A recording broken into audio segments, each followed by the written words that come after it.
It is a T25. Standard. And once it's loose, I should be able to.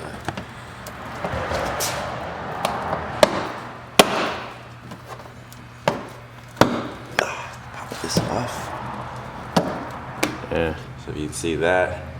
So it's a captured bolt. And it moves this in and out. So what you're doing is you're pushing the bumper forward in order to actually, and then you pull the bumper back to actually release it. So you're pushing it to slide that piece, and you pull it forward to get it off the catch. And then where the zip tie was on the other side, we actually have a bolt. So it just pops off the bottom. Oh, it's a rivet. Used to be a rivet. We're putting a zip tie back in. That's why it's zip tied. That's why the other side is zip tied. And then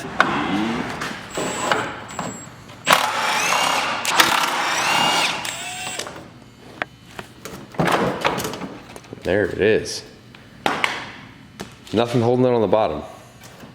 They're usually an extra, and then obviously don't re-yank on it because you got your lights still connected.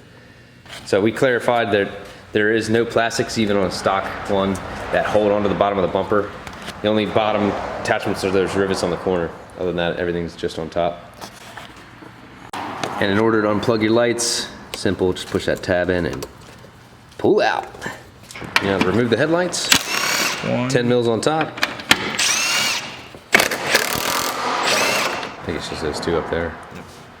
Torx, those look like T25s as well.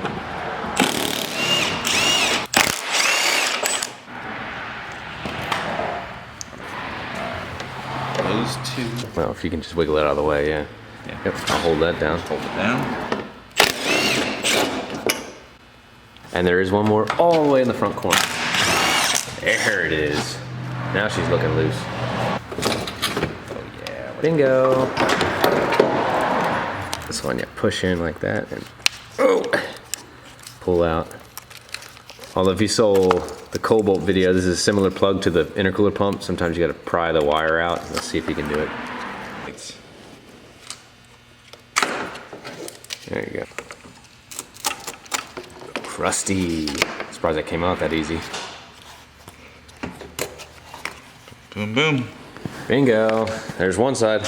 Repeat on this side. Always, especially in a crusty environment such as this, dielectrical grease your plugs so they'll come in and out if you have to service it later. He just plugged all of them in. Figure you guys know how to plug plugs in. While we're at it, Nate's took his grill out because it's a little crusty, rusty. So we're gonna get a little, custom chicken wire grill. So we're gonna get a fresh paint on that. So when you put the headlight back in, you have to put the wiper motor underneath behind here on these two brackets here. You just gotta play with it a little bit. On the other side, the wires were on underneath of this, but it looks like it's reverse on this side. So what we can do is put that on, and then this piece goes in front of it to kind of sandwich it in there, which if you can flip it over and hold on to it. I lost it. Okay, and then I gotta find some bolts anyway. Oh. Bing. Now that that's in,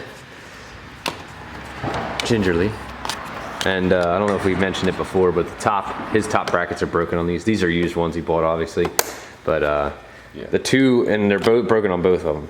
And this thing's in here really well, and it doesn't have the top, so we're good. You just gotta plug everything in. Dielectrical grease on the plugs, remember? Yep. Tossing it in. Just wanna set it in there. Oh, you don't have a bracket on this side either. Well, the reason we replaced this, not only because of the lens, but that wasn't working, so we were thinking it's a driver. But we got drivers, but no passengers.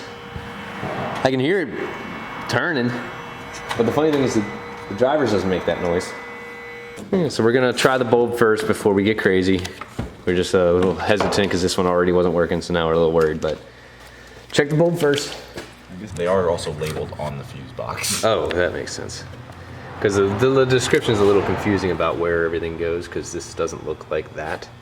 But they are labeled by number. 17 is the headlight, 18 is the other headlight, if you guys are curious. That one's good. That one's good. So we got fuse power. So we're taking the extra step right now to, the fuses are good, but we want to make sure it has power at that fuse, because obviously changing a bulb ain't gonna do anything for us. So he's got his test light out, we'll probe it, and we got, oh yeah, that's looking tasty. All right, cool. Well, if we looked at this beforehand, I'd say we definitely have a burnt bulb, because you see all that charring on the lens, or on the bulb itself, so definitely gonna do that first.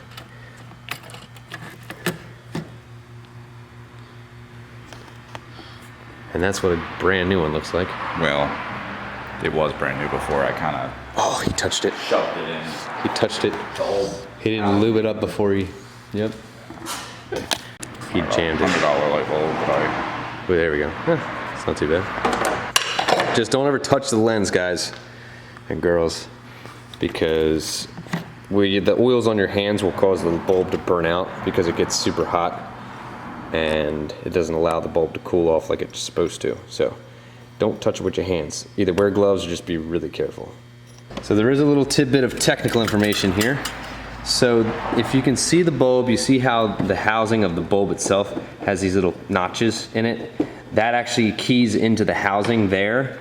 And the way, at least on this passenger's headlight, is they need to be facing straight up. So if you look at the back of the housing, the bottom with the plug is facing directly away from this notch.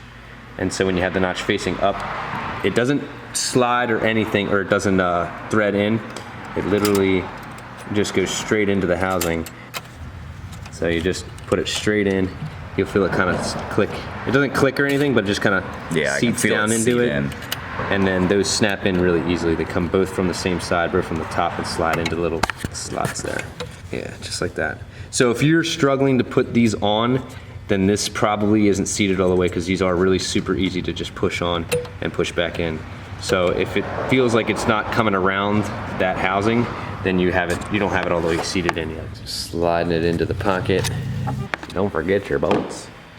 All right, here's a moment of truth. Is this headlight gonna work or what?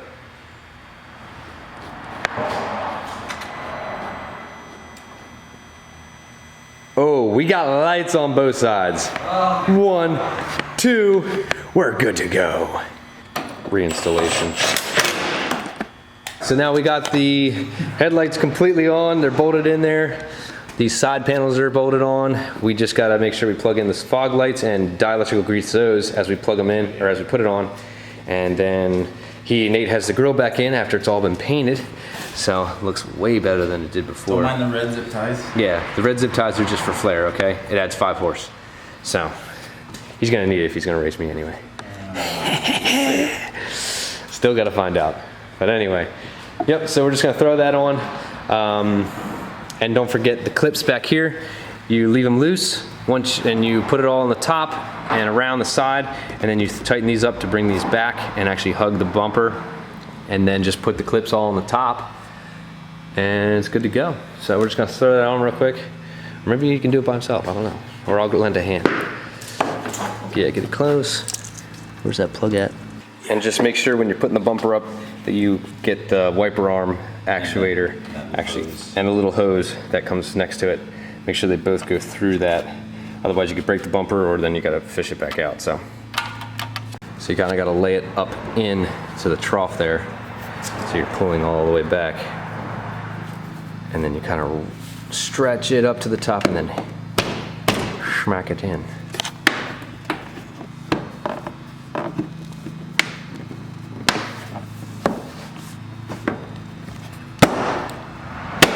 There it is.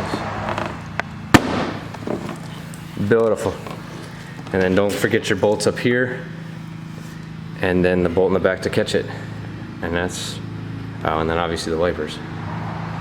And when you put your wiper blades on, make sure you put them on in the resting position here, because if you have it halfway up or off of that a little bit, when they wipe, it'll come down, hit the bumper, it may break the arm or the bumper, you'll have a bunch of problems. So just make sure that you have it in the resting position when you install it. And then these just pretty much push on.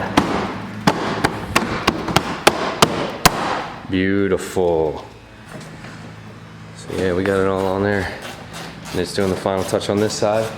And that's what she looks like when she's all done. Damn, she's looking good. with fresh headlights, no tape or water all over the place, a nice painted grille with some red horsepower gainers. We are set to go. So thanks for watching that one, guys. That one was fun. Pretty easy to put these headlights in and install them, especially with the grille, getting the aesthetics back up on this thing to look a little nicer. So let me know what you guys think. If you have any questions, feel free to ask. Like the video. Has an R grill. Yeah, if anybody has an R grill, he'd love to get one because he likes that, but he likes the better stuff. Really, that's like chicken wire, but hey. Or stock badges. Or stock badges. Yeah, because it's D badge in the back, and who doesn't want an R badge in the back? I would. But yeah, so yeah, let us know.